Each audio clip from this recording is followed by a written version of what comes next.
எது எனக்கு தேவையில்லையோ அதுவே எனக்கு அழகாக தெரிகிறது. அது எனக்கு உடனே வேண்டும் என்று தோன்றுகிறது. அதுதான் பாவம்.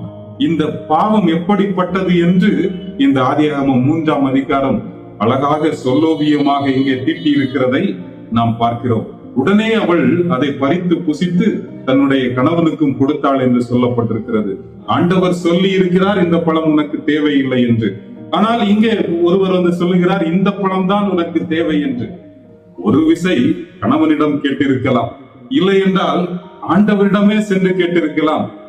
நீங்கள் சொன்னீர்கள் இந்த பழம் நல்லது அல்ல என்று. ஆனால் இங்கே ஒருவர் சொல்லுகிறார் அதுதான் நல்லது என்று. எது சரி என்று விசாரித்திருக்கலாம். ஆனால் அதற்கு பொறுமை இல்லை. வேகமாக அதை பறித்து புசித்து விட்டார்கள்.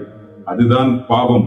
அதாவது பாவம் எப்பொழுதுமே எனக்கு வேண்டும், இது வேண்டும், இப்பொழுதே வேண்டும். பிள்ளைகள் கேட்பார்கள் அல்லவா, அப்பா இந்த சாக்லேட் வேண்டும், இந்த ஐஸ்கிரீம் வேணும், ரைட் நவ், இப்போ வேணும்.